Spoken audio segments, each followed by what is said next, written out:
Hello, everyone. Welcome back to my video tutorial for single-cell RNA sequencing data analysis. Today I'm going to show you how to perform the analysis for cross-species data integration. So first, let's load the packages. We need the Surat package, tidyverse, Harmony, and we set the seed. Then we can reproduce our analysis if we want to run this code again. So I'm going to use the non-single-cell RNA sequencing data for mouse lung and also a single-cell RNA sequencing data for healthy donors lung from human. So we are going to perform the mouse and the human cross-species data integration analysis. So I downloaded the mouse lung single-cell RNA sequencing data from the GSE 141259 and prepared RDS object for the control mouse lung. And also I downloaded a single-cell RNA sequencing data for healthy human lung from the GSE 132771 dataset and prepare the RDS object for this demonstration. So first we can load the mouse lung Surat object and then the human lung Surat object.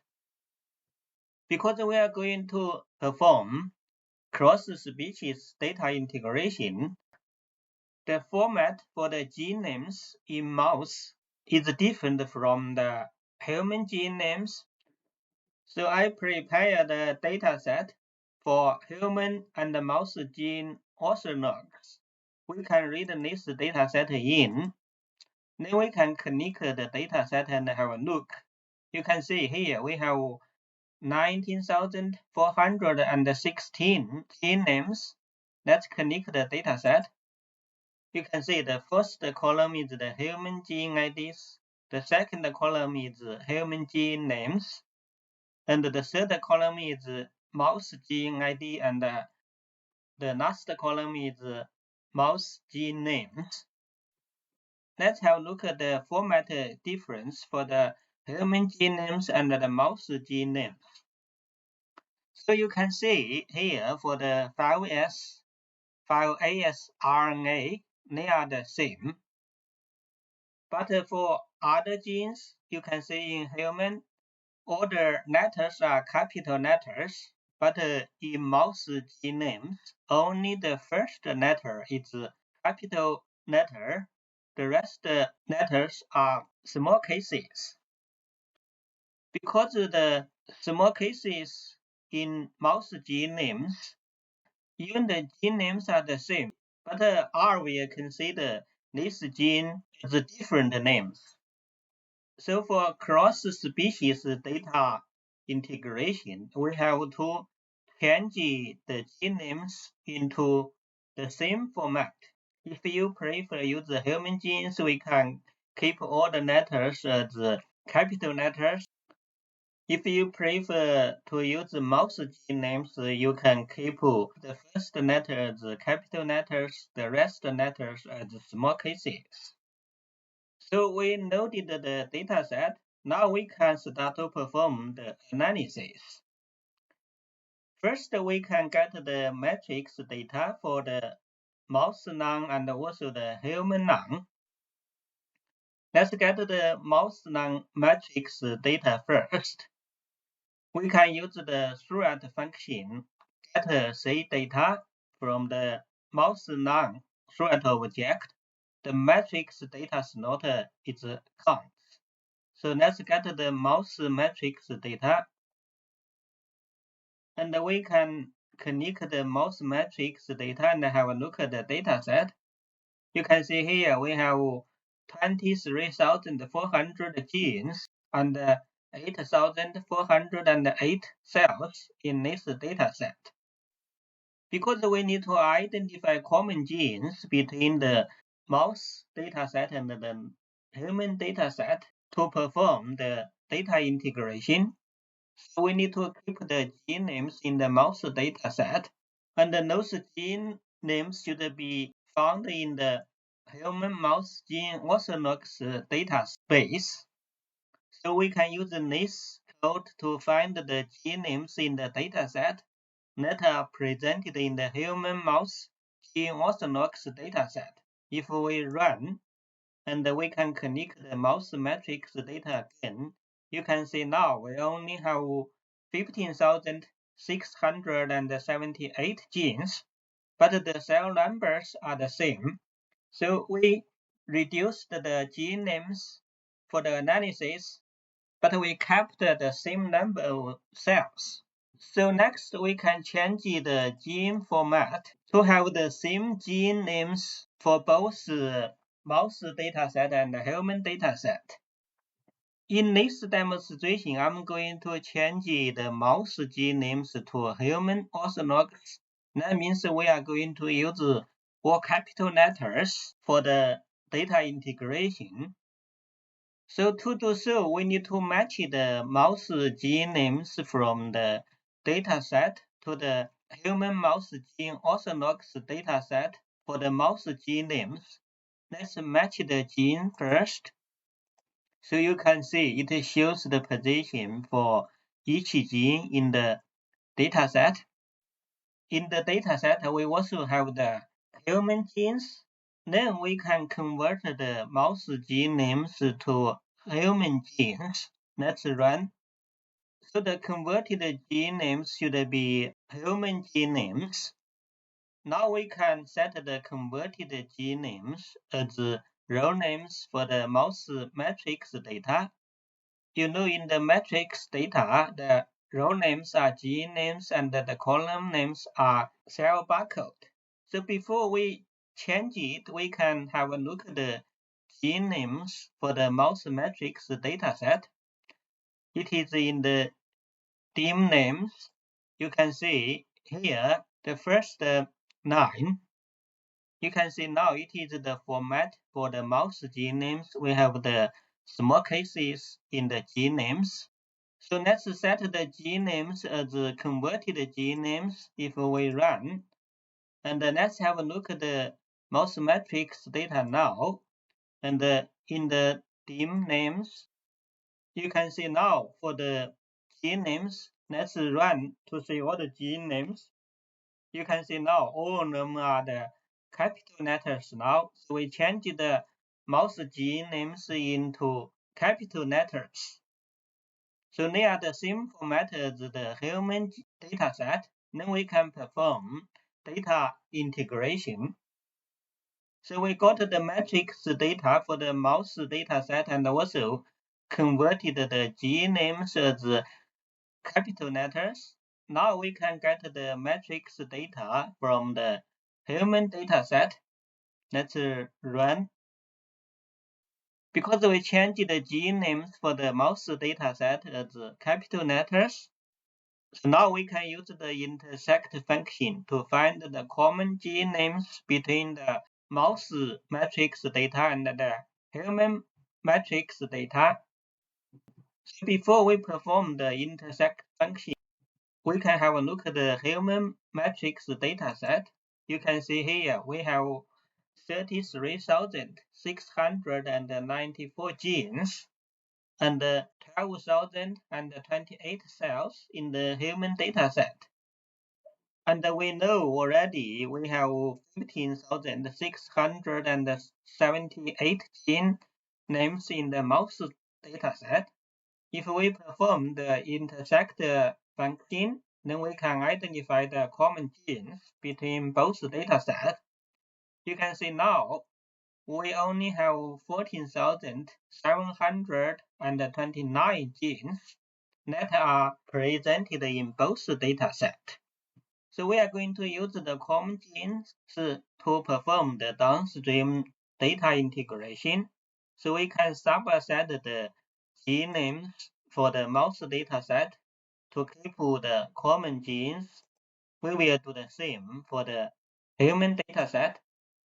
So if we have a look at the human dataset now, you can see we only have 14,729 genes and the same cell numbers as the original dataset.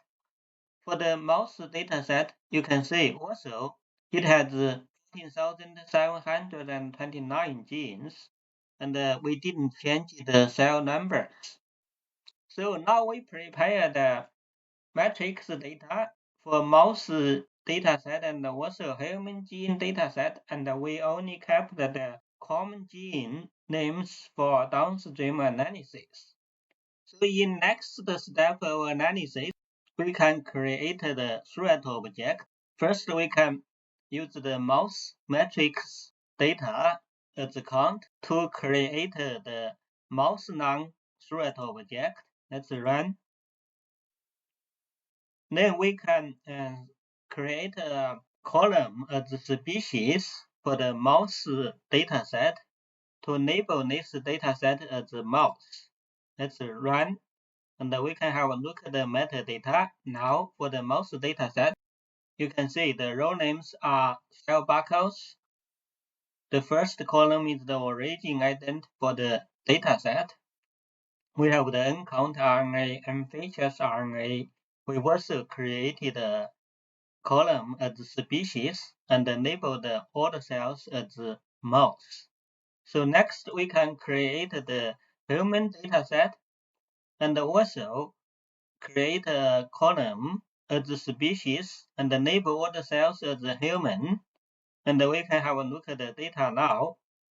You can see now, row names are the barcodes. We have the origin ident as CON, I named as control, and we have the uncount RNA and features RNA. We have a column named as species as human to label all the cells in this dataset as human. So we have two threat objects, mouse none, human none. Now we can merge the threat object. We named it as non-merged. Let's have a look at the metadata again. You can see now it is the merged dataset. We have the mouse dataset. Then down here we have the human dataset. So we merged both datasets into one threat object and the non-merge. Now we can perform a standard threat workflow analysis, but we are going to use the Harmony for data integration. So first we can normalize the data for the merged dataset. Next we can find the variable features. The default save is 2000. Here we can use 3000. Then we scale the data and run PCA. After PCA, we can use the Harmony method to perform data integration. We will set the group by variables as species. You know we have the mouse dataset and the human dataset. And the reduction method still PCA.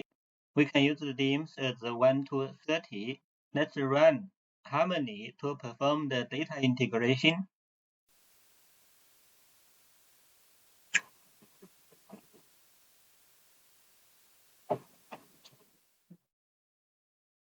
Harmony is one of the best data integration method. If you prefer, you can still use the threat classic integration method to perform data integration between mouse dataset and the human dataset. So after the data integration, we can run UMAP.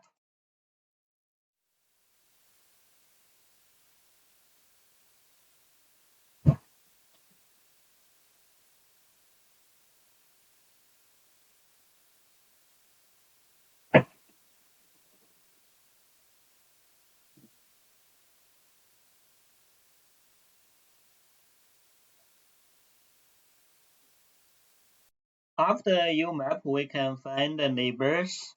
The reduction method will be Harmony because we performed the Harmony data integration. Now we can find the cell clusters. I'm using very low resolution at 0.1. You can see at resolution at 0.1, we have 12 cell canisters here. So now we can use the DIMP-NOT function to look at the cell canisters. Let's run DIMP-NOT. And we can zoom in. You can see we have 12 cell canisters here. Now we have the cell canisters. We can annotate the cell canisters. In lung tissue, normally we divide the cells as 4 main cell types: the epithelial cells, immune cells, mesenchymal cells, and endothelial cells. So we can use the kinetic epithelial cell markers to identify the epithelial cells. We can use the EpCAM. EpCAM is a marker for all the epithelial cells. AGER is a marker for 81 cells. SFTPC is a marker for 82 cells. And SCGB1A1, we can use it as a marker to identify the epithelial cells in the upper airway. So let's run the feature plot to see the expression of those marker genes in the cell canister. We can run the feature plot. Let's zoom in. You can see epithelial cells labeled the cell canister 1, 4, and 8. So here is the cell canister for 81 cells. Here is the cell canister for the 82 cells. Cell canister 4 and 8 are the epithelial cells from the upper airways. So next we can use the mesenchymal cells marker genes. For example, collagen 1A2. NAM is the marker gene for fibroblast. PDGFRA label fibroblast as well, and the PDGFRB labels parasites and smooth muscle cells. Let's run those markers to identify the mesenchymal cells population. We can zoom in again. You can see collagen 1A2 label cell canister 6 and 9. And the NAM only label cell canister 6. So these canister cells are fibroblasts, the same as the PDGFRA, just label these cell canisters, but the PDGFRB label cell canister 9. So canister 9 contains the cells for parasite and smooth muscle cells. We can run other markers to identify more specific mesenchymal cells. For example, the UPK3B and the MSLN are the marker genes for mesothelial cells. In the mesenchymal cell population, RGS5 is a marker for parasite, and the ACTA2 is a marker for smooth muscle cells. Let's run those markers again. Use the feature plot. We can zoom in again. You can see UPK3B and MSLN label a small cell canister in the canister 6. Those cells are mesothelial cells. Because I used a very low resolution, we didn't separate the mesothelial cells from the fibroblast. If you increase the resolution, when we find the cell canisters, we will be able to separate mesothelial cells from fibroblasts. And you can see RGS5 labeled cells on the left-hand side of canister 9, and the ACTA2 has a strong expression in the cells on right-hand side of canister 9. We identified the epithelial cells, mesenchymal cells. Next, we can run the marker genes for the endothelial cells. We can use cLDNA5, CCL21, PCAM1, and EMCN as marker genes to identify the endothelial cells. We can run the feature plot again. And zoom in again. you can see those marked genes label Knas 2 and Knas 10. So Knas 2 and Knas 10 are endothelial cells. So we only have the immune cells population left. They are the cell canisters 0, 3, 5, 7, and 11. But we can still run the marker genes for the immune cells. We normally use the PTPRC to identify immune cells, and the CD3E is the mark gene for T cells. TRBC2 also is the mark gene for T cells. So let's run the mark genes for the immune cells. We can run. And you can see we have a warning message here. The gene names TRBC2 was not found in the dataset. This is because we just kept the common genes for the analysis. But we found the PTPRC, CD52, and CD3E. Let's zoom in again. You can see we already said that Knas 0, 3, 5, 7, and 11 are immune cells. So those cells are labeled by the immune cell mark genes PTPRC and CD50. So we know those cells clusters are immune cells. According to the mark gene expression, we can annotate the cell clusters as epithelial cells for cluster 1, 4, 8. Cluster 6 are fibroblast and mesothelial cells. Cluster 9 are parasite and smooth muscle cells. We know cluster 2 and 10 are endothelial cells. The rest are immune cells. So let's name the cell clusters using the rename ident function. Because we named the cell clusters as epithelial cells, fibroblasts, endothelial cells, and immune cells. Now we can save the cell identity information in the metadata as cell types. Let's run. And we can have a look at the metadata for the merged dataset now. Let's run again. You can see we have the barcodes, origin ident, uncount, and features, and the species. After analysis, we have the cell clusters, and also we labeled the cell type for each cell.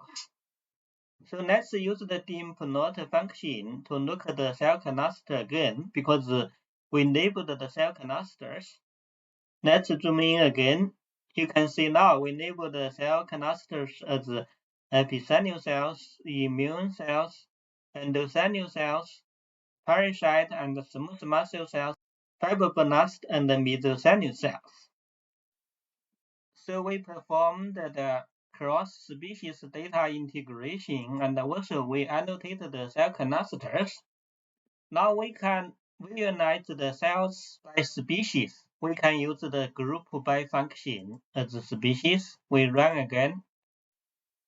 And zoom in.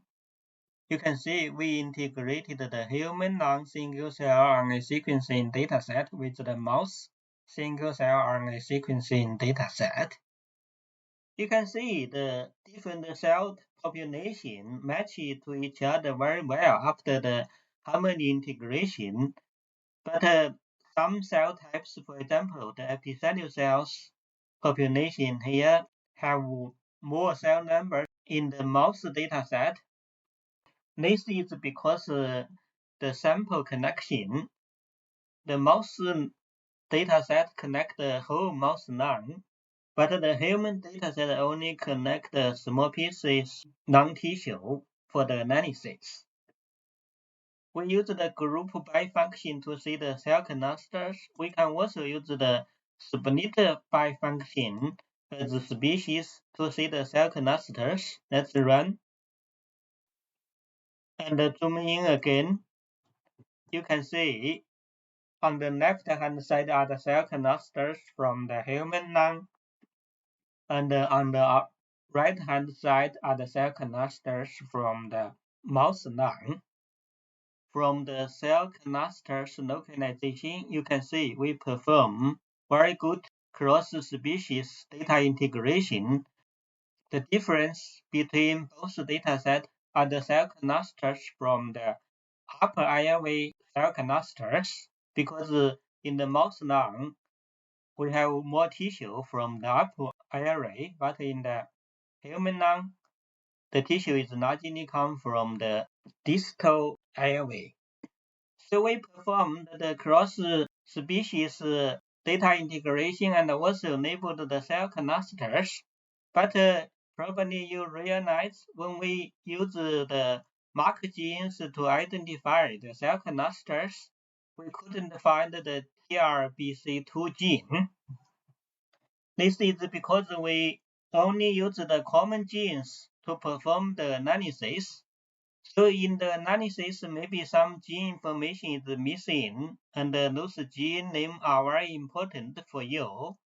And actually, we use the common gene names to perform the data analysis, but we didn't change the cell numbers. We kept the same cell numbers for the human dataset and also the mouse dataset for data integration. So we should have the UMAP information and also the cell types information for each cell in the original dataset.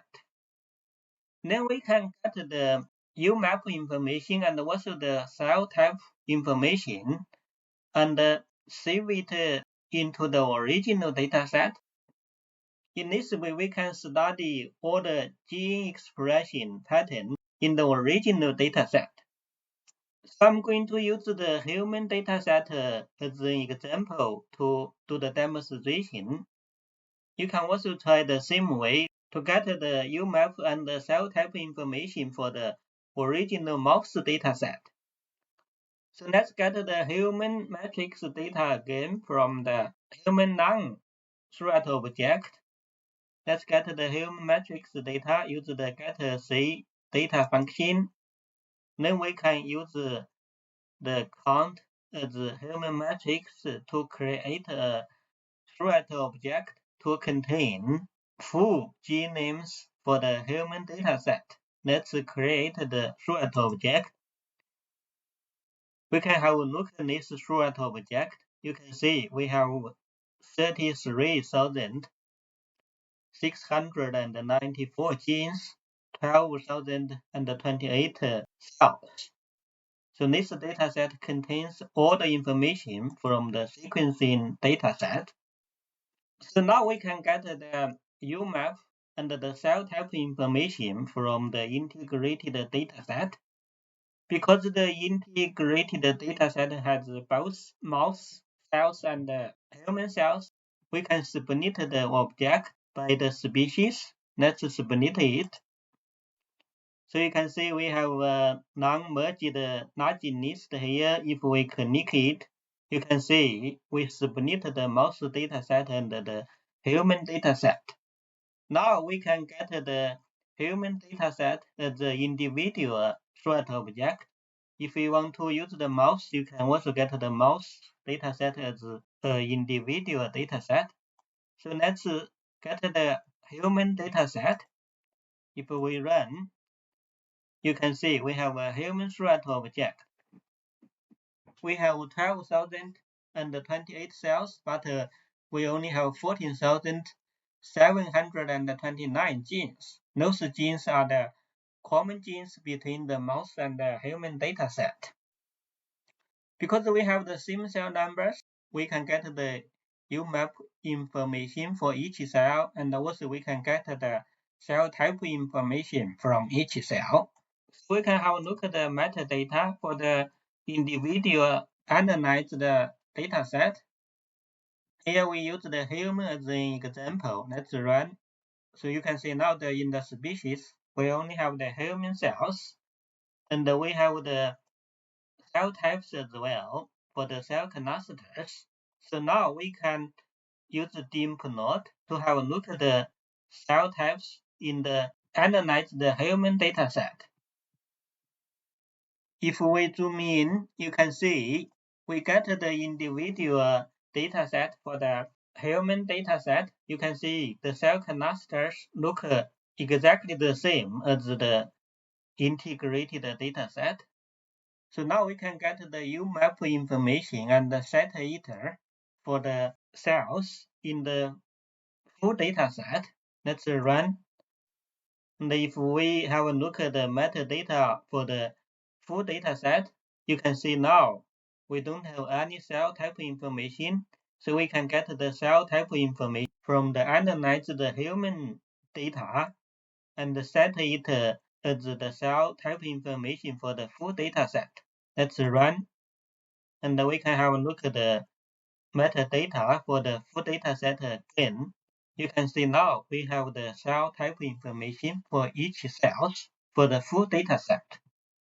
Then we can use dimplot to plot the cells for the full dataset. Let's run. Let's clear this plot again because it is exactly the same. We can run the dimplot for the full dataset again and zoom in. You can see it produces the exactly UMAP as the integrated dataset. But in this dataset, we have all the gene information. For example, we can run the feature plot. Now, I showed you we cannot find the TRBC2 gene in the merged dataset. If we run feature plot for the merged dataset, let's run. You can see we cannot find the gene information from the merged dataset. We also have the individual dataset. We get the human dataset. Let's run this gene for the feature plot again. You can see once again we cannot find the TRBC2 gene. But if we run the feature plot for the full dataset, then we can find the TRBC2 gene. If we run, you can see we generated the feature plot, and we can zoom in. You see TRBC2 is expressed in this cell cluster. The expression is quite low. We know from the CD3E expression, they are the T cell clusters. So now I showed you how to perform the cross-species data integration using the common gene names. Then we can get the UMAP information and also the cell type information for the full data set. Then you can use the integrated cell clusters to study gene expression. Okay, so that's the demonstration for today. I hope my video could help your data analysis. Please subscribe to my channel if you haven't to do so. Thank you, and I hope to see you in my next video tutorial.